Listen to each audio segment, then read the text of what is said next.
చక్కగా వేరేవాళ్ళు కావలసినటువంటి విషయాలన్నీ ఎదిగించి దుక్కు దున్నడానికి కానీ వ్యవసాయానికి కానీ కావలసిన పనులన్నీ దేంతో చేయించేవారు అంటే ఎద్దుతో చేయించేవారు. ఎప్పుడైతే అది ఒక పని చేయడానికి పనికి రాదో, ఎప్పుడైతే దానికి ఒక శక్తి లేదో, ఎప్పుడైతే దానికి ఓపిక లేదో దాన్ని ఏం చేసేవారు అంటే ఎవరిగా వేసేవాళ్ళు? కట్టిక వానికి వేసేవారు. వెంటనే ఆయన దాన్ని ఏం చేసేవాడు అంటే కోసి తర్వాత మనం కొంతమంది అలా తినేస్తూ ఉండేవారు. అనగా దానితో ఉపయోగపడేంత వరకు పని చేయించుకొని ఎప్పుడైతే దాని ద్వారా మనకి ఉపయోగం లేదు అనుకుంటామో దాన్ని పక్కన పడేయడం, దీన్నే మనం వ్యవసాయ రంగంలో చూస్తూ ఉంటాం. అయితే కుటుంబ పదాలుగా ఈ రోజు చూస్తూ ఉన్నట్లు అయితే మనకు అర్థమయ్యేటువంటి విషయం ఏంటి అంటే కుటుంబాల్లో ఉన్నటువంటి వృద్ధులను కూడా అదే రీతిగా వారు పెద్దవారు అవుతూ ఉన్నప్పుడు, వారు ఉద్యోగం చేసేటప్పుడు వారి మాట మనం చాలా జాగ్రత్తగా వింటాం. వారు సర్వీస్ లో ఉన్నప్పుడు వారు చెప్పిన పనులన్నీ మనం వింటాం. వారి ద్వారా మనం పోషించబడుతూ ఉన్నప్పుడు వారు చెప్పిన ప్రతి మాటకు మనం విలువనిస్తాం. కానీ ఎప్పుడైతే వారు వృద్ధులు అయిపోయారో, ఎప్పుడైతే వారు పెద్దవారు అయిపోయారో వారి మాటకు చాలాసార్లు మనం ఏం చేయమంటే విలువను ఇవ్వలేము. పెద్దవారికి చాలాసార్లు మనం విలువ ఇవ్వలేనటువంటి పరిస్థితులు. కానీ మనం చూసినట్లయితే పెద్దలకు ఎంతో అనుభవం ఉంటుంది కనుక వృద్ధుల యొక్క మాటల్లో కానీ అనుభవాల్లో కానీ ఎంతో విశిష్టత ఉంటుంది. కాబట్టి ఈ రోజు మనకు వృద్ధుల యొక్క మాట వినాలి అనేటువంటిది ఇవ్వబడింది. వారి యొక్క మాటకు ఉన్నటువంటి విలువ రాత్రికాల సమయంలో నేను చూసినటువంటి వీడియోస్ ఏంటంటే 2012లో పంజాగుట్ట శ్మశానం దగ్గర సొంత కుమారులే తల్లిని శ్మశానం దగ్గర విడిచిపెట్టి ఇంకా నేను చూడడానికి మా ఓపిక లేదు, నేను మేము భరించలేము, బ్రతికినంత వరకు బ్రతికి మేము ఎక్కడే చనిపోయి మాకు సంబంధం లేదు అని చెప్పి వదిలేసి వెళ్ళిపోయినటువంటి సందర్భం. తర్వాత తల్లి దగ్గరికి వెళ్ళమ్మా నువ్వు ఎందుకు ఇక్కడ ఉన్నావంటే ఆమె కన్నీటితో మాట్లాడుతున్నటువంటి మాట, నన్ను ఇక్కడ విడిచిపెట్టి ఎవరో తెలుసా? నా కుమారుడే తీసుకుని వచ్చి నన్ను ఎక్కడ విడిచిపెట్టాడు? శ్మశానం దగ్గర. మదర్ తెరీసా గారి గురించి కొన్ని విషయాలు రాత్రి నేను చూసేటప్పుడు చెప్పినటువంటి మాట, మదర్ తెరీసా నడుచుకుంటూ ఒక వీధిలో వెళ్తూ ఉన్నప్పుడు ఆమె వీధిలో అలా నడుస్తూ వెళ్తూ ఆమె ఒక విషయాన్ని చూసింది. ఏంటి అంటే ఎక్కడో ఒక మూలన ఒక మూలుగు వినపడుతూ ఉన్నది. ఆ మూలుగును ఆమె వింటూ ఉన్నప్పుడు ఆమె అనుకుంది పిల్లో లేకపోతే కుక్కో ఎవరో మూలుగుతూ ఉన్నారులే అని ఆమె అనుకుంటూ ముందుకు వెళ్తూ ఉన్నప్పుడు ఇంకా మూలుగు ఎక్కువ వినపడేటువంటి విషయాన్ని ఆమె గమనించినప్పుడు గబా వెళ్ళి ఆ చెత్త బొట్టలో చూసిందంట. ఏంటి చిన్న పిల్ల లేకపోతే కుక్క ఎందుకు ఇలా మూలుగుతుంది? అక్కడ ఆమె చూసినటువంటి ఒక దృశ్యము ఆమె యొక్క హృదయాన్ని చాలా బాధించింది. ఏంటి అంటే ఒక ఆవిడ దానిలో పరుండి చాలా మూలుగుతూ చాలా వృద్ధాప్యంలో ఉన్నటువంటి స్త్రీ అక్కడ ఉన్నప్పుడు వెంటనే చెలించిపోయినటువంటి మదర్ తెరీసా ఆమెను తీసుకుని కోల్కతా రాష్ట్రంలో ఆమె ఉన్నటువంటి ప్రదేశానికి తీసుకెళ్లి ఆమెకు కావలసినటువంటి క్లీనింగ్ అంతా చేసిన తర్వాత కూర్చోబెట్టి ఆమెను అడిగిందంట ఒక విషయం, నిన్ను ఇక్కడికి ఎవరు తీసుకుని వచ్చారు, ఎందుకు ఇక్కడ ఉన్నావంటే ఆమె చెప్పినటువంటి మాట, నా బిడ్డలకు నేను బరువైపోయాను, నా బిడ్డలే తీసుకుని వచ్చి ఎక్కడ పెట్టేశారో తెలుసా? ఇక్కడ పడేశారు. ఈ రోజుల్లో చూస్తే వృద్ధాశ్రమాలు ఇవన్నీ ఎక్కువ అయిపోతున్నాయంటే దానికి కారణాలు చాలా సార్లు వృద్ధుల యొక్క ఆలోచనలు కానీ వృద్ధులను కానీ మనం గౌరవించలేనటువంటి పరిస్థితులు. సుమారుగా 2019లో జరిగినటువంటి ఒక దృశ్యం హైదరాబాద్ రాష్ట్రంలో ఏంటి అంటే ఆమె ఇంటి పనులన్నీ సరిపెట్టుకుని చక్కదిద్దుకుని జరిగించినటువంటి ఒక విషయం ఏంటంటే కుటుంబంలో కొన్ని గొడవలు. ఎవరి ద్వారా అంటే మీ అమ్మ లోపల ఉంటే, మీ అమ్మ ఇంట్లో ఉంటే మాకెప్పుడు కష్టమే, కాబట్టి నేను ఎవరితో కలిసి ఉండలేను, మీ అమ్మతో కలిసి ఉండలేను అని చెప్పి కుటుంబంలో రోజు గొడవలు జరగడం ద్వారా వారి యొక్క తల్లిని తండ్రిని వారు తీసుకుని వెళ్ళి ఎక్కడ పెట్టారంటే ఓల్డ్ ఏజ్ హోమ్ లో పెట్టేశారు. తర్వాత వచ్చిన తర్వాత ఇప్పుడు మేము ప్రశాంతంగా నివసిస్తున్నాం, ప్రశాంతంగా జీవిస్తూ ఉన్నాం. అందుకే నేను చెప్పాను తల్లిదండ్రులు అనే వాళ్ళు ఇంట్లో వద్దు, ఆ ముసలి వాసన లేదంటే వారి యొక్క విషయాలు ఏదేదో చెప్తూ ఉంటారు, అట్లా ఉంటారు కాబట్టి వారు మనకు అవసరం లేదు, ఇప్పుడు చూడు ఎంత సంతోషంగా ఉన్నామో అని చెప్పి వారు మాట్లాడుకుని అప్పటి నుంచి భార్య భర్తతో చాలా సంతోషంగా ఉంటుందంట. 2 సంవత్సరాలు గడిచిన తర్వాత ఆమె ఏదో హడావుడిగా ఒక షాపింగ్ కి వెళ్లాల్సినటువంటి పరిస్థితి ఏర్పడినప్పుడు హడావుడిగా బయలుదేరి ఆమె షాపింగ్ కి వెళ్ళిపోయిన తర్వాత 6వ తరగతి చదివేటువంటి తన కుమార్తె ఇంటికి వచ్చినప్పుడు ఇంటికి తాళాలు వేసి ఉండటం ఆమె చూసి పక్కన వారి దగ్గరికి వెళ్ళి ఫోన్ చేసి తల్లిని అడిగింది, అమ్మా ఎక్కడున్నావు, నేను వచ్చేసాను స్కూల్ నుంచి, ఈ రోజు ఎర్లీగా వదిలేశారు, నువ్వు లేవు కదా ఎక్కడున్నావమ్మా అంటే, అమ్మ నేను రావడానికి కొంచెం టైం పడుతుంది, ఇంటికి లాక్ చేశాను కాబట్టి నీవు పక్కన ఉన్నటువంటి వారి ఇంటి దగ్గర ఉండు, నేను వచ్చిన తర్వాత మరలా నిన్ను తీసుకుని మన ఇంటికి తీసుకుని వెళ్తాము అన్నప్పుడు సరే అమ్మా అని చెప్పి ఆమె ఉంది. 2 గంటల తర్వాత సమయం తర్వాత ఆ తల్లి మరలా వచ్చి ఏ ఇంటి నుంచి అయితే ఫోన్ వచ్చిందో అక్కడికి వెళ్ళి, ఏమండి మా కుమార్తె ఏది అంటే ఆ కుమార్తె చనిపోయి ఉన్నటువంటి పరిస్థితి. అనగా అక్కడ ఉన్నటువంటి పెద్ద ఆయనే ఆమె మీద అత్యాచారం చేసి, చిన్న బిడ్డ మీదే అత్యాచారం చేసిన తర్వాత ఆ బిడ్డ దాన్ని తాళలేక మరణించినటువంటి సందర్భం. అదే ఒకవేళ 2 సంవత్సరాల క్రితం ఆ వృద్ధుల్ని నిర్లక్ష్యం చేయకుండా వీరు కూడా నా తల్లి లాంటిదే కదా అని చెప్పి గృహంలో వారు ఉన్నట్లయితే రాగానే ఆ మనవరాలు ఎంత ఆప్యాయతగా వాళ్ళు పలకరించేవాళ్ళు, రాగానే ఆ కుమార్తెను ఎంత జాగ్రత్తగా వారి ఇంట్లో ఉంచేవాళ్ళు కదా. ఆ రోజు వారు చేసినటువంటి ఒక్క మిస్టేక్, నాకు వీళ్ళు అడ్డుగా ఉన్నారు అనుకున్నటువంటి కారణాన వారి కుటుంబంలో ఎవరైతే సంతోషం అనుకున్నారో ఆ సంతోషాన్ని కోల్పోయినటువంటి ఘటన హైదరాబాద్ రాష్ట్రంలో 2019వ సంవత్సరంలో జరిగినటువంటి సందర్భం. అనగా కుటుంబాల్లో చాలా సార్లు వృద్ధులు మనకి ఇస్తున్నటువంటి ఆలోచనలు కానీ, వృద్ధులు మనం చూపుతున్నటువంటి ప్రేమను కానీ చాలా సార్లు మనం కన్సిడర్ చేయలేం. వారి యొక్క ప్రేమ మనకి ఎలా కనపడుతుంది అంటే చేదస్తులాగా కనపడుతుంది. వీళ్ళు ఎప్పుడు ఇంతే ఇలాగే మాట్లాడుతూ ఉంటారు. కనీసం కొన్ని కుటుంబాల్లో నేను చూస్తే నోరు ఉన్నటువంటి వృద్ధులు కూడా మోగవారి వలె ఇంట్లో పడి ఉంటారు.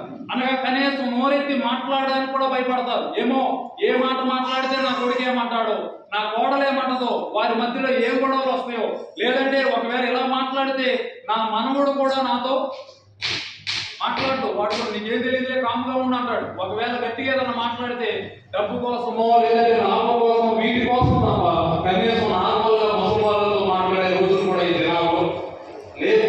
డైవోర్స్ ఇష్యూస్ మనం ఎక్కువగా ఎప్పుడు చూస్తున్నాము అంటే విడాకులు అయిపోతున్నటువంటి సందర్భాలు ఎక్కువగా మనం ఎప్పుడు చూస్తున్నాం. ఇంతకుముందు ఉమ్మడి కుటుంబాలు ఉన్నప్పుడు విడాకుల గురించి ఎక్కువ మీరు ఏమన్నారు, మా చిన్నప్పుడు అసలు ఉండేది కాదు. కోర్టుల వరకు కాదు, కనీసం ఇంట్లో అన్నకు చెప్పినా సరే భయపడేవారు, తండ్రికి చెప్పినా భయపడేవారు. అంత నీట్ గా ఉండేటువంటి కుటుంబాలు విచ్ఛిన్నం అయిపోతున్నాయంటే ఈ రోజు ఏ ఫ్యామిలీస్ వచ్చేసి న్యూ క్లియర్ ఫ్యామిలీ. మ్యారేజ్ అయితే మేము ఎవరితో కలుసుకున్నాం, వాళ్ళతో న్యూక్లియర్. అసలు ఉమ్మడిగా ఉండడం అంటే వాళ్ళు నాకు చెప్పేది నేను ఎంతో చదువుకున్నాను, ఏదో చేసాను అని అనేక పర్యాయాలు బుద్ధులు ఇస్తున్నటువంటి సలహాలను విడిచిపెట్టేస్తున్నటువంటి సందర్భాలు లేవంటే ఈ రోజుల్లో ఉన్నాయి. దాని కారణంగానే అనేకమైన నష్టాలను మనం చూస్తూ ఉన్నాం. ఈ యొక్క విషయాల్లో మాట్లాడేటప్పుడు కొన్ని కామెంట్రీస్ లో చూసినప్పుడు దీని గురించి తెలిసినటువంటి విషయం ఏంటంటే చాలా సార్లు కుటుంబాలు విడిపోయినప్పుడు ఇవన్నీ జరిగినప్పుడు వాడికి డబ్బు లేక వదిలేసిందమ్మా, ఇది లేక వదిలేసిందమ్మా అని చెప్పడం కన్నా ఎక్కువ కుటుంబాలు ఎందుకు విడిపోతున్నాయి అంటే వారికి చెప్పేవాళ్ళు లేక. పెద్దలు మీరు చూడండి, చిన్నపిల్లలు లేకుండా అనాథలు ఉంటే వాడు ఇష్టానుసారంగా మాట్లాడుతుంటే వెంటనే వాడి కామెంట్ తెలుసా, వీడికి కూడా అమ్మా నాన్న ఉంటే ఆ విలువ తెలిసేది, వీడికి కూడా చెప్పేవాళ్ళు ఉంటే ఆ విధానాలు తెలిసేది. అనగా పెద్దవారి యొక్క ఆలోచనలు మనుషులను మంచి రీతిలో ఉంచుతాయి. ఇప్పుడు విడాకుల విషయంలో కానీ లేదంటే కుటుంబాలు విచ్ఛిన్నం అవడానికి కానీ కారణాలు ఏంటి అంటే మేము చదువుకున్నాం, వారు మాకన్నా తక్కువ చదువుకున్నారు కాబట్టి వారికన్నా ఎక్కువ జ్ఞానం ఎవరు ఉందని అనుకుంటాం. మాకేముంది, వారు మాకు చెప్పడం ఏంటి, వాళ్ళు చెప్తే మేము వినడం ఏంటి, మాకు ఉన్నటువంటి జ్ఞానం ఎవరికి లేదు అని చాలా సార్లు మనం అనుకుంటూ ఉంటాం. ఈ విషయాలే మనం చూస్తూ ఉన్నప్పుడు పెద్దల పట్ల మనం గౌరవం చూపించినప్పుడు, పెద్దల పట్ల వారి యొక్క మాటలు మనం విలువ ఇవ్వనప్పుడు బైబిల్ గ్రంథంలో కూడా జరిగినటువంటి కొన్ని విషయాలు నేను మీకు జ్ఞాపకం చేయడానికి ప్రయత్నం చేస్తాను. మొదటి రాజుల గ్రంథము 12వ అధ్యాయంలో మనం చూస్తే అక్కడ మనకు కనిపించేటువంటి కొన్ని విషయాలు. మొదటి రాజుల గ్రంథము 12వ అధ్యాయం. రెహబామునకు పట్టాభిషేకం చేయుటకు ఇశ్రాయేలీయులందరూ రాగా చదవండి. ఇక్కడ రెహబామును పట్టాభిషేకం అనగా రాజుగా నియమించడానికి ఏర్పాటు చేసుకున్నారు. రెహబాము ఎవరి కుమారుడు చెప్పండి, సొలొమోను ఎవరి కుమారుడు, దావీదు ఎవరి కుమారుడు, యెషయా ఎవరి కుమారుడు, ఇది చూస్తున్నాను. నెక్స్ట్ వీక్ దాన్ని పట్టుకుంటారు. ఇప్పుడు రెహబాముకు జరిగినటువంటి ఒక విషయం ఏంటంటే పట్టాభిషేకం చేయడానికి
పెరిగినటువంటి ఆలోచనలు. ఈ రోజుల్లో స్నేహం అవుతామా అని పెద్దవాళ్ళు ఎందుకు చెప్తారు?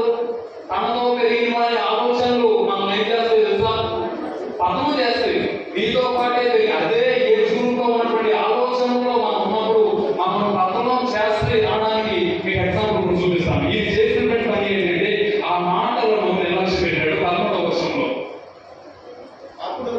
అప్పుడు రాజు పెద్దలు చెప్పిన ఆలోచనలు నిర్లక్ష్య పెట్టి యవ్వనులు చెప్పిన ఆలోచన చొప్పున వారికి కఠినముగా ప్రత్యుత్తరం ఇచ్చి ఇట్లా ఆజ్ఞాపించాడు. అనగా పెద్దవారు ఎలా మాట్లాడతారు అంటే సహనంగా, కంగారు పడుతున్నానా, తొందర పడుతున్నానా అని చెప్తూ ఉంటారు.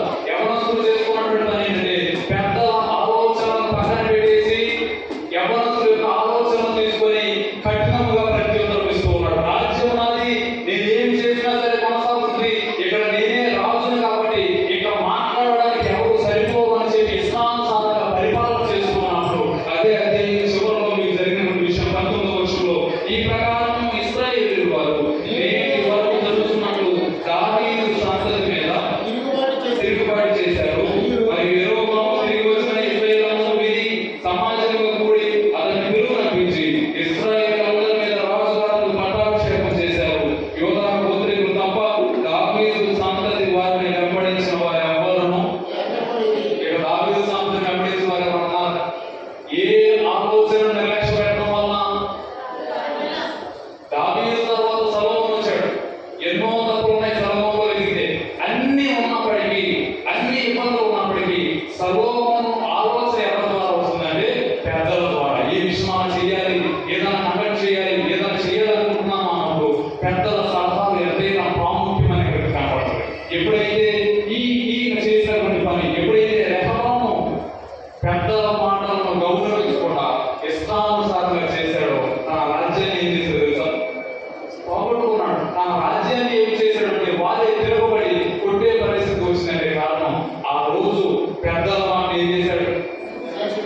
ఈ రోజు కూడా చూడండి, నేను అప్పటి నుంచి నీకు చెప్తూ ఉన్నాను, వెనలేదురా. చాలా మంది పిల్లలు అడిగితే అయ్యో మా నాన్న బ్రతుకుండగానే నాకు ఈ మాటలు, వారు బ్రతుకున్నప్పుడు చెప్పినటువంటి మాటలు మనం లక్ష్య పెట్టం. వారి మన దగ్గర లేరు అనుకున్నప్పుడు ఆ రోజు మా నాన్న మాట వింటే, ఆ రోజు మా అమ్మ చెప్పినటువంటి మాట, ఆ రోజు మా అమ్మమ్మ చెప్పినటువంటి మాట, నన్ను ఎంతో ప్రేమించిన మాటలు చెప్తే నేనేం చేశానంటే ఆ మాటలను నిర్లక్ష్యం చేశాను. నిర్లక్ష్యం చేయడం ద్వారా ఈ రోజు బాధపడేవారు లేరా అంటే అనేక మంది ఉన్నారు. ఈ రోజు ఇబ్బంది పడేవారు తలుసుకుని రాత్రి పడిపోయినప్పుడు ఏడ్చేవారు లేదంటే ఉన్న తల్లిదండ్రులు తాత మామలు ఉన్నటువంటి వారి విలువ తెలియదు. లేనటువంటి వారు పడుకున్నటువంటి ఎంతో ఏడ్చుకుని నాకు కూడా ఒక ఆదరించడానికి, నన్ను కూడా కొంచెం ధైర్యపరచడానికి, నాకు కూడా కొన్ని బలపరిచే మాటలు చెప్పడానికి ఎవరైనా ఉంటే బాగుంటుందని ఏడ్చేటువంటి హృదయాలు అనేకములు ఉన్నాయి. దీని ద్వారా నేను చెప్పాలనుకున్నటువంటి విషయాలు ఏంటంటే కుటుంబంలో కానీ, సంఘంలో కానీ, సమాజంలో కానీ పెద్దవారి పట్ల మనం ఇవ్వాల్సినటువంటి విలువ. ఇంతకు ముందు రోజుల్లో కనీసం పెద్దవారు నడుచుకుంటూ వస్తున్నారు అంటే వారి ముందు కుర్చీలో కూర్చోవడానికి కూడా భయపడేటువంటి వారు.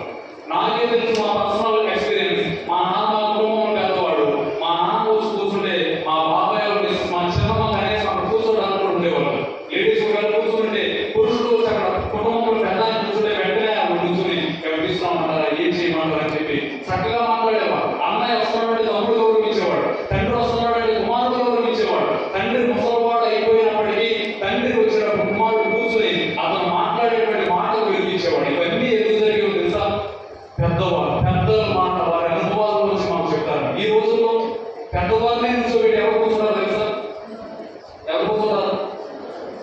పిల్లలు కనీసం బెడ్రూమ్ లో ఉంటే పెద్దవాళ్ళు కూర్చుంటారే అంకుల్ వచ్చి నమస్తే చెప్పండి. పిల్లలు కనీసం బెడ్రూమ్ లో వాళ్ళు మిస్ చేయడానికి కూడా బంధాలు లేవు, బంధుత్వాలు లేవు, కుటుంబాలు మేము మా వరకు అనే విధానం రావడం ద్వారా అనేక పర్యాయాలు మనం ఇబ్బంది చూసుకున్నాం. పెద్దల ఆలోచనలు కుటుంబంలో కానీ, సంఘంలో కానీ, సమాజంలో కానీ ఉండాల్సినటువంటి విధానం ఏంటంటే పెద్దల వారు చెప్పినప్పుడు మనం ఏం చేయాలి? దాన్ని వినాలి, నిర్లక్ష్యం చేయకూడదు. ఎందుకంటే వారు అనుభవాల నుంచి మనం చెప్పేటువంటి కొన్ని మాటలు. సమయం అవుతుంది. మొదటి లేఖన భాగంలో కొన్ని విషయాలు మనం ధ్యానం చేయడానికి ప్రయత్నిస్తాం. ఆదికాండం 24వ అధ్యాయం మొదటి వచనం నుండి కొన్ని విషయాలు మనం ధ్యానం చేయడానికి ప్రయత్నించాం. Genesis chapter 24 verse 1 following. Abraham బహుకాలం గడిచి వృద్ధుడై ఉన్నాడు. అన్ని విషయంలో యెహోవా అబ్రహామును ఆశీర్వదించెను. గమనించాలి. ఇక్కడ మనం చూస్తున్నటువంటి కొన్ని విషయాలు. అబ్రహాము ఇప్పటికే హిస్టరీ ప్రకారం చూస్తే 140 సంవత్సరాలు నిండిన వాడిగా ఉన్నాడు. అనగా అప్పటికే చాలా వృద్ధాప్యంలో ఉన్నాడు. ఇప్పుడు అబ్రహాము ఏమి చేయాలి అని నిర్ణయించుకున్నాడు అంటే తన కుమారుడికి వివాహం చేయాలనుకున్నాడు. వివాహము చేయాలి అనే ఆలోచన ఆయనకి ఎప్పుడు వచ్చిందంటే వృద్ధుడైన తర్వాత ఈ ఆలోచన వచ్చింది. అప్పటికే ఆయన ఉన్నటువంటి పరిస్థితులు ఏంటి అంటే శారా మరణించి ఉంది, శారా లేదు, ఇస్సాకు ఒకడే ఉన్నాడు. దేవుడు అన్ని రకాలుగా వారిని ఆశీర్వదించాడు. అన్ని విషయంలో యెహోవా అబ్రహామును ఆశీర్వదించాను. 3వ వచనంలో నేను ఎవరి మధ్య కాపురం ఉన్నానో ఆ కానానీయుల కుమార్తెలలో ఒక దానిని నా కుమారునికి ఏమి చేయదనుకుంటున్నాడు? ఎవరితో చేయదనుకుంటున్నాడు? కానానీయులతో వద్దు, ఎందుకంటే వారు విగ్రహారాధన చేయవారు కనుక నాకు ఎవరితో పోతుందనుకుంటున్నాడు అంటే వేరులతో వద్దు. నేను ఇప్పటి వరకు వేరులతో బ్రతికినప్పటికీ నీవు చేయాల్సినటువంటి పని ఎలియాజరుకు చెప్తున్నటువంటి విషయాలు ఏంటి అంటే వేరులతో నాకు వద్దు, నా స్వదేశమునందున్న నా బంధువుల వద్దకు వెళ్ళి ఇస్సాకును నా కుమారునికి భార్యను తెచ్చినట్లు ఆకాశం యొక్క దేవుడును భూమి యొక్క దేవుడును యెహోవా తోడని ప్రమాణము చేయించదను. ఆ దాసుడు ఈ దేశమున నా వెంట వచ్చుటకు ఒకవేళ ఆ స్త్రీ ఇష్టపడని కదా నీకు బయలుదేరి వచ్చి ఆ దేశమునకు నేను నీ కుమారుని తీసుకొని పోవగలను అనగా అబ్రహాము అక్కడికి నా కుమారుని తీసుకొని పోవద్దు. ఈ స్టోరీ అంతా మీకు చెప్తాను. 40 సంవత్సరాలు మీకు ఈజీగా ఎక్స్ప్లెయిన్ చేయడానికి ప్రయత్నిస్తాను. విషయం ఏంటంటే కుమారుడు పెద్దవాడయ్యాడు. పెద్దవాడైన తర్వాత అబ్రహాముకు ఒక ఆలోచన వచ్చింది. నా కుమారునికి ఏం చేయాలి? వివాహం చేయాలి. కాబట్టి తన కుటుంబంలో ఉన్నటువంటి పెద్ద దాసుని పిలిచాడు. అతని పేరు ఎలియాజరు. ఎలియాజరు పిలిచిన తర్వాత చెప్తున్నటువంటి మాట ఏంటంటే ఇస్సాకునకు ఇప్పుడు ఎవరు అవసరం? భార్య అవసరం. ఇప్పుడు నీవు వాటిని ఎక్కడ వెతకొద్దు? కానానీయులలో వెతకొద్దు. నీకు ఎక్కడ వెళ్ళాలి అంటే నా స్వదేశానికి వెళ్ళు. అక్కడ ఇస్సాకు కోసం ఎవరిని నువ్వు తీసుకురావాలి అంటే భార్యను తీసుకురావాలి. అబ్రహాము ఎప్పుడో తన స్వదేశాన్ని విడిచిపెట్టాడు. ఇప్పుడు ఎలియాజరుకు వచ్చినటువంటి ఒక ధర్మ సందేహం. ఇద్దరు పెద్దవాళ్ళే, ఇద్దరు అనుభవంలో గొప్పవారే. అక్కడ మీరు చూడండి, ఈయన కూడా అబ్రహాము ఎవరిని పిలిచాడు అంటే పెద్ద దాసుడైన ఇప్పుడు పెద్దవాడిని ఎందుకు పిలిచాడు? అనుభవాలు ఉంటాయి, అనుభవాల్లో కొన్ని విషయాలు ఉంటాయి. ఇప్పుడు పెద్దవారిని ఎందుకు పిలిచాడు అంటే అబ్రహాము వృద్ధుడే. ఇప్పుడు అబ్రహాము ఎవరు సలహా తీసుకోవాలి? అసలైతే యవనస్తుడైతే నాకు ప్రయోజనంగా ఉందని తీసుకోవాలి. కానీ అబ్రహాము ఎవరిని పిలిచాడు అంటే వృద్ధుడైనటువంటి లేదంటే పెద్ద దాసుడైనటువంటి ఎలియాజరు పిలిచి చెప్తున్నాడు, నీవు వెళ్ళి ఒక కుమార్తెను నా కుమారునికి భార్యగా అవడానికి నువ్వు తీసుకురా. ఇప్పుడు ఎలియాజరుకు వచ్చిన సందేహం నీకెవరో వాళ్ళకి తెలియదు. ఎందుకంటే ఎప్పుడో అక్కడ నుంచి వచ్చేసారు. ఇప్పుడు నీ గురించి అక్కడ చెప్పినా వాళ్ళు నమ్మరు. ఒకవేళ ఆ స్త్రీతో నేను వెళ్ళి అమ్మా అబ్రహాము యొక్క కుమారుడు ఉన్నాడు, నీ వివాహం చేసుకుంటావా అన్నప్పుడు ఆమె రాకపోతే నేను రాను. ఎందుకంటే ఆమె ఎవరు? అక్కడ ఉంది స్వదేశము అనగా ఒకవేళ వివాహం చేయాలి అనుకుంటే మీరు ఎవరో తెలియనటువంటి ఒక కుటుంబానికి మీ కుమారుని ఎక్కడి నుంచి వేరే దేశానికి పంపిస్తారు. హైదరాబాద్ నుంచి మ్యాచ్ వస్తేనే మాకు సార్లు జరుగుతాం. ఆ కుటుంబం ఏంటి, వాళ్ళు ఏంటి, అదేం చేస్తారు. లేదంటే ఎక్కడి నుంచి విజయవాడ వచ్చినా సరే విజయవాడకి ఎన్నిసార్లు తిరుగుతాం మనం. ఆ ఏరియాలో నాకు తెలిసిన వాళ్ళు ఎవరున్నారు, ఆ కుటుంబం గురించి మనం కనుక్కోవాలి. అసలు ఆ పురుషుడిని ఫోటో కూడా చూడకుండా డైరెక్ట్ అమెరికా పంపించేది మంచి కుర్రోడు అని చెప్తే మీరు బయటికి వేసి మీకు మాత్రం పంపుతారా? పంపుతారా? ఇప్పుడు ఎలియాజరు కోసం సందేహం ఎలా ఉందా? కరెక్ట్ గానే అడిగాడు, అయ్యా ఇది దేశం మారి వెళ్ళిపోతున్నాం, ఆ దేశంలో ఆమె రా అనగానే దేశాన్ని విడిచిపెట్టి ఎలా వచ్చింది? కనీసం ఇప్పుడు బయట ఉన్నాయి ఒక రోజు రావచ్చు. అప్పుడు ప్రయాణాలు 8 రోజులు ఉండేవి, నెలలు ఉండేవి. ఇప్పుడు ఆమె రాకపోతే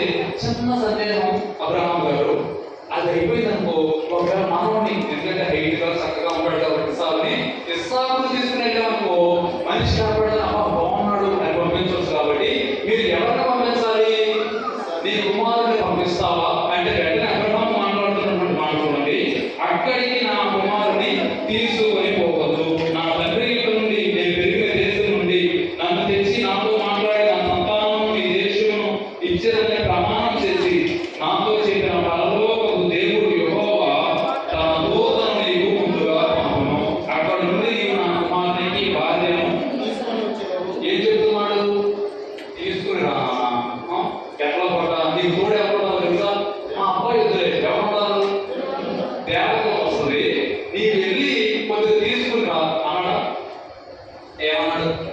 నీకు తెలుగు వచ్చని నేను అనుకుంటున్నాను. కొంతమంది నిద్రపోతున్నారు. ఒకసారి ఆలోచన ఏమన్నాడు? అక్కడ మాట్లాడిన మాట ఏంటి? నాతో చెప్పిన పరలోక దేవుడు యెహోవా తన దూతను నీకు ముందుగా పంపును. అక్కడ నుండి నీవు నా కుమారుడికి భార్యను తీసుకుని వచ్చేటప్పుడు. అంటే ఏంటి? రేపేస్తా జరుగుతుందని సందేహమా? ఏం చెప్తున్నాడు? నువ్వు వెళ్ళి అక్కడి నుంచి భార్యను తీసుకొస్తావు అంతే. అంటే అదేంటి? స్టేట్మెంట్ ఇచ్చేసాడు, తీసుకొస్తావు. ఎందుకంటే నీ ముందు ఎవరు వెళ్తారు? దేవతలు వెళ్తుంది. అక్కడ పనైపోతుంది. ఈయన ఉన్నటువంటి సందేహాలన్నీ ఎవరు లేవు. అందుకని అబ్రహాము అంటారు విశ్వాసులకు తండ్రి.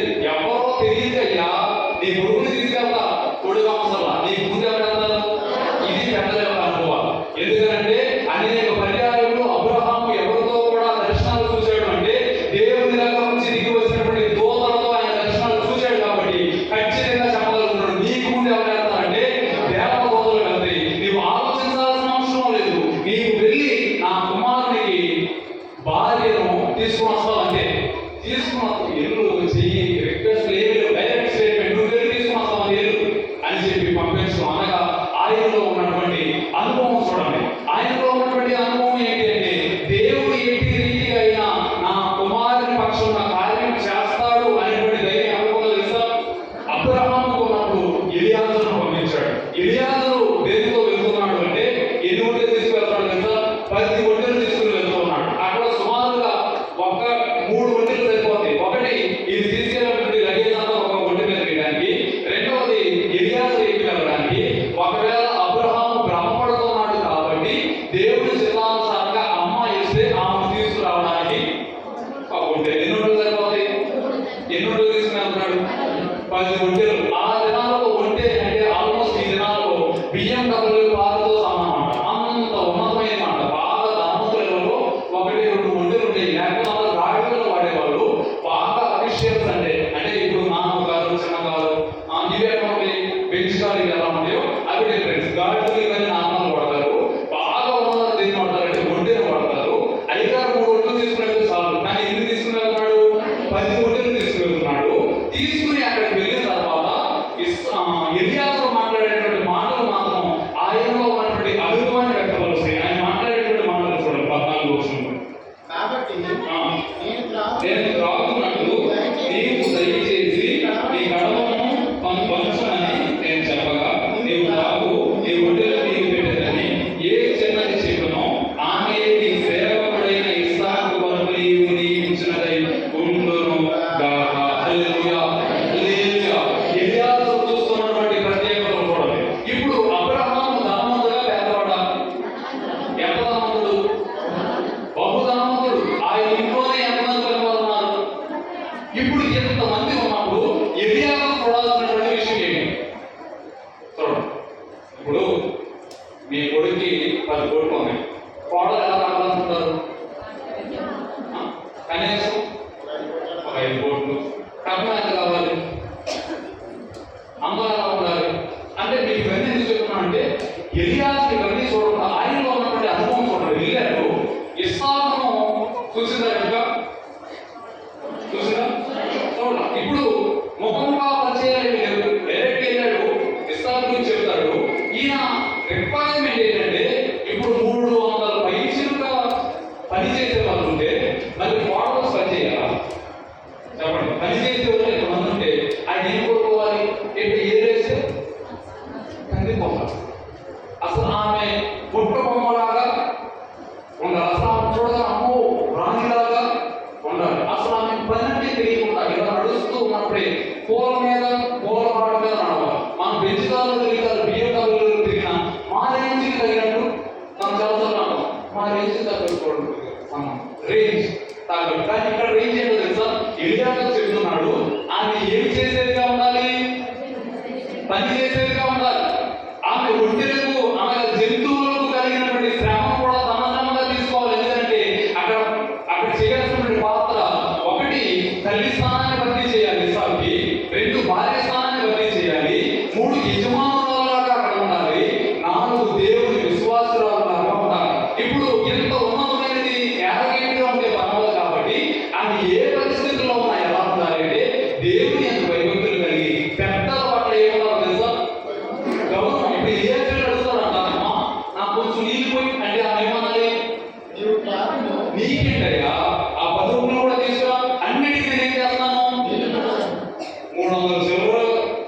ఉంది, దేశమంతట్లో ఆశీర్వదించబడినటువంటి ఒకరికి కోడలు అయ్యేటప్పుడు నేను ఈ పని చేయమా, ఒంటికి నీళ్ళు పోయమా, అది 10 ఒంటికి, అది కూడా ట్యాప్ తిప్పే కాదు, ఏం చెప్పాలి, కాలంలో ఉన్న స్కూల్ చెప్పాలి, తోటలో కూడా కాదు, జనాలు కిందకి నడుచుకుంటూ వెళ్ళి దాన్ని తోడుకొని పైకి నడుచుకుంటూ వచ్చిపోయారు. ఎట్ట పొయ్యిగా ఒక్కొక్క ఒంటికి అన్ని విధులు పోసి ఎన్ని ఒంటికి పోతానన్నది ఆవు మీరేమన్నా చెప్పండి. ఇంట్లో అన్ని పనులు చేసాము, మీరేమన్నారు పని మనిషి అంతేనా? మన నిర్వచనాలు అయ్యాక అంత పని చేస్తే ఆమెమవుతుంది ఆయన అనుకుంటాం. కానీ తెలియాల్సిన ఏం కావాలి అనుకుంటాడంటే పని తెలిసిన మనిషే కావాలి. ఇప్పుడు ఆ దాసుని చూడాలంటే ఏం తెలుసుకోవాలి? ఆర్డర్ చేయడం కాదు, కుటుంబాలను అర్థం చేసుకునే విధంగా ఉండాలి, కుటుంబాన్ని తీసుకెళ్లే విధంగా ఉండాలి అని చెప్పి కుటుంబంలో అబ్రహాముకు ఉన్నటువంటి అనుభవం ద్వారా వచ్చినటువంటి కొన్ని విషయాలు అదే ఎలియాజరుకు చెప్పినప్పుడు ఎలియాజరు చూసే విషయం కూడా అసలు నా యజమానుడు ఎంత ఉన్నవాడు కాబట్టి 10 కోట్లు ఉంటే నేను 20 కోట్లు ఉన్నామని ఎంత కాదు, ఒకటే కుమార్తె ఉండాలి, మన కుమారుడు ఉంటే సమాచారం పట్టుకుపోతాడు, ఒకటే కుమార్తె ఆస్తి వచ్చిందని చెప్పి ఆస్తిని చూడలేదు, అందాన్ని చూడలేదు, కుటుంబాన్ని ఏమీ చూడలేదు, కానీ చూసిందల్లా ఒకటే పెద్దల పట్ల గౌరవం. అది ఉన్నప్పుడు ఆటోమేటిక్ గా కుటుంబాలు నిలబడతాయి. ఈ రోజుల్లో ఒకవేళ మనతో పాటు మన తల్లిదండ్రులు ఉంటే భార్య భర్త ఎవరి ప్రాయంలో ఉన్నా సరే కొన్ని మాటలు వాళ్ళు ఏం చేయలేదు కదా మాట్లాడారు. అయ్యో మా నాన్నమాడు గబుకుని అమ్మాయి నాకు తినకూడదు, ఏదైతే తిరుగుతామని మందలిస్తారు. అయ్యో మా అమ్మ ఉంది గబుకుని ఆ మాట అనకూడదని స్త్రీ కూడా ఏం చేస్తుంది తెలుసా, ఆలోచిస్తుంది. ఇప్పుడు ఎదురు అడ్డులేనప్పుడు మీరిద్దరికి ఎంత మాట వస్తే అంత మాట్లాడుకుంటారు. ఇష్టానుసారంగా మాట్లాడుతున్నప్పుడు ఏం పెరుగుతుంది, గొడవలు పెరుగుతుంది. గొడవలు ఆగాలంటే కుటుంబంలో ఎలా ఉండాలి, పెద్దవారు ఉంటే గబ్బులు మనం ఏముంటుంది తెలుసా, చెప్తాము నీ పని చెప్తా అని చెప్పి తర్వాత ఎట్లా కంట్రోల్ అవుతామో కుటుంబంలో పెద్దవారు ఉండడం మనకి ఎలాంటిదంటే ఆశీర్వాదం. అందుకనే కీర్తనలో మనం చదివాం, నీ వృద్ధులు సారము కలిగి 92 చివరి భాగంలో ఏముంది, సంకీర్తన 92 చివరి భాగం, వారు ముసలితనమందు ఇంకా చిగురు పెడుతూ సారము కలిగి పచ్చగా ఉంటారు. ఇప్పుడు కుటుంబంలో వృద్ధులు ఉండడం మాకేంటి ఆశీర్వాదకరం. వాళ్ళు పెట్టేది ముసలితనమందు ఏం పెడతారంట, చిగురు పెడతారు.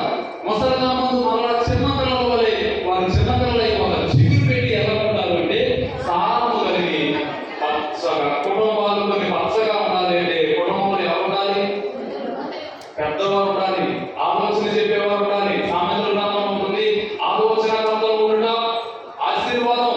మనకి ఆలోచన చెప్పడానికి వారు ఉన్నటువంటి అనుభవాల నుండి అనేకమైన విషయాలు చెప్పడం అనేది మనకు ఎంతో అవసరమైన విషయం కనుక ఎంతైనా ఆలోచన పద్ధతులు మనకు ఉండడం ఆశీర్వాదం. దీనిలో చెప్తున్నటువంటి మాట తన కుమారుడు నిమిత్తము ఆయన దేనైతే ఉద్దేశించాడో ఎలియాజరు చెప్పినప్పుడు ఎలియాజరు ఏం చేశాడు కదా, అది చేసినప్పుడు కుటుంబం వర్ధిల్లింది. ఇక ఈజీగా దీన్ని నెక్స్ట్ స్టాప్ లో తీసుకెళ్ళాలని చెప్తాను. తర్వాత ఇస్సాకు తర్వాత తన కుమారులుగా చెప్పండి, ఇస్సాకు కుమారులుగా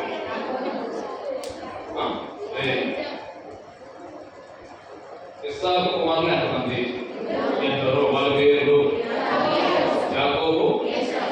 ఇప్పుడు యాకోబు వివాహ విషయంలో ఏం జరిగింది, పరిగెత్తాడు, యమున అన్నాడు, పట్టుకున్నాడు, వచ్చాడు, రాజ్యం వెళ్దాం అనుకున్నాడు, చెప్పించబడ్డాడు. ఏమైందని చూశాడు, భార్య ఒక విగ్రహాన్ని తనతో కూడా వచ్చిందా.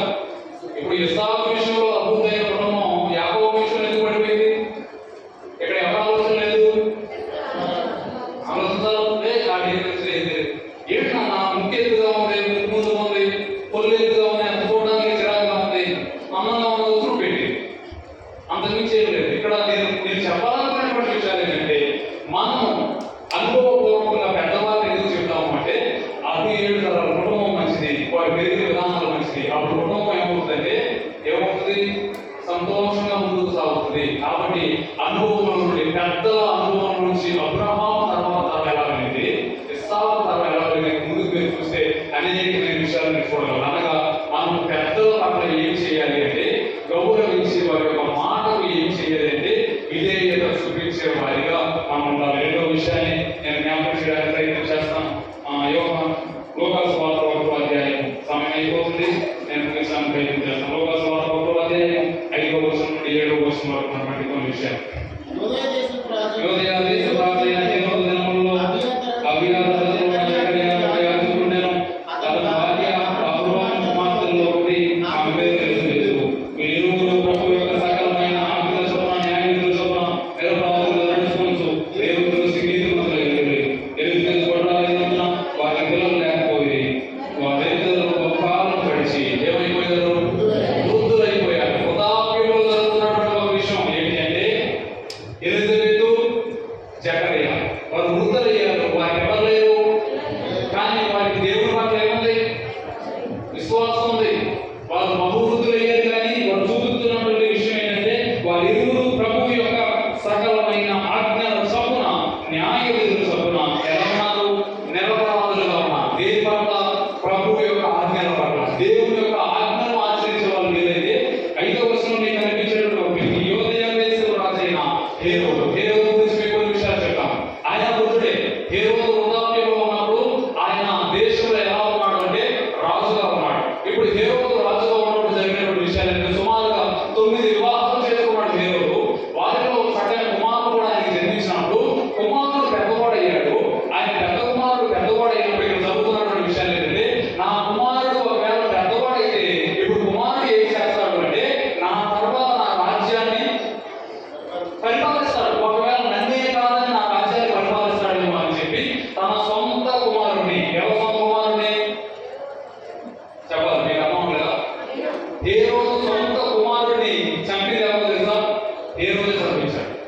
హేరోదు సొంత కుమారుడు ఎందుకంటే నా తర్వాత రాజ్యాన్ని వాడు ఏమో చేస్తాడేమో అని చంపించాడు.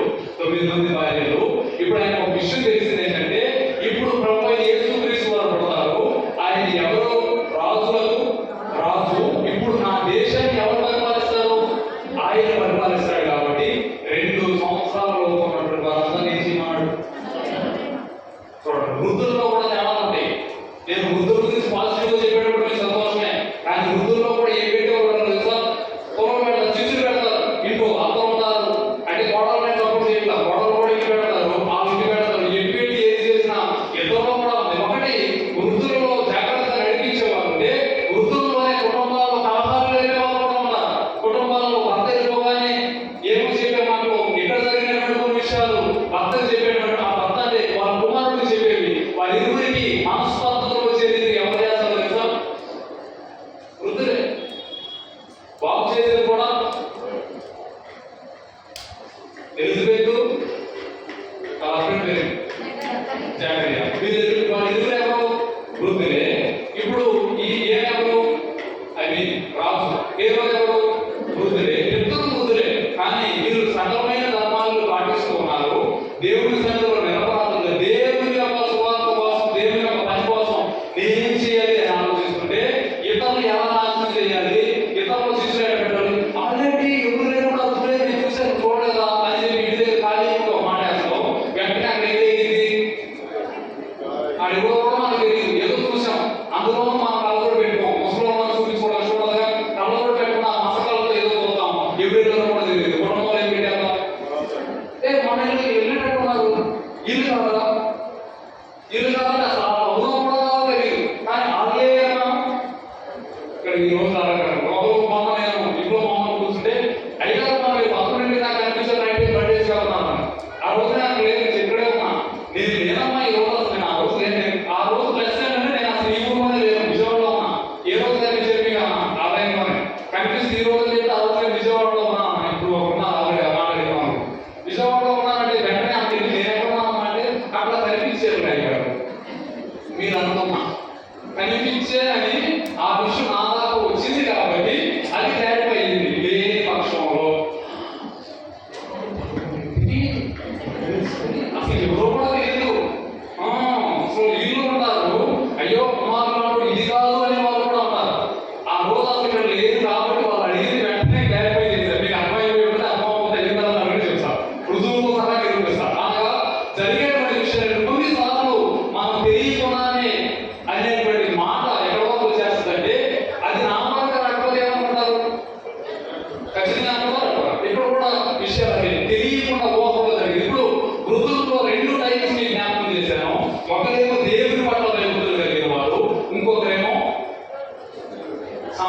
వృద్ధాప్యంలో ఉండగా కూడా అధికార దాహం తీరినటువంటి వారు. ఇరువురిలో మనం చూస్తే ఒకరి అంతం ఎలా ఉందో చూడండి. వీరంతా కూడా దేవుని మీద భయభక్తులు కలిగిన వారు. వీరి ద్వారా ఎవరు వచ్చారు తెలుసా? గొప్ప సంతానం బాప్తిస్మం ఇచ్చు యోహాను ఎవరి ద్వారా వచ్చాడు అంటే భక్తి కలిగినటువంటి కుటుంబం ద్వారా వచ్చాడు.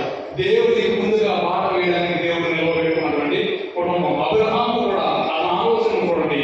ఆ ఆలోచన తర్వాత ఇక్కడికి వచ్చేవాడిని వాడు భక్తితో నడిచినటువంటి విధానం. తర్వాత తిమోతికి రాసినటువంటి 2వ గ్రంథం 1:3 నుంచి మనం చూస్తే, ఇంతకు ముందు నేను శుక్రవారం నాకు వాక్యం చెప్పేటప్పుడు ఆ విషయం చెప్పాను. వారిలో ఉన్నటువంటి విశ్వాసం జ్ఞాపకం చేస్తూ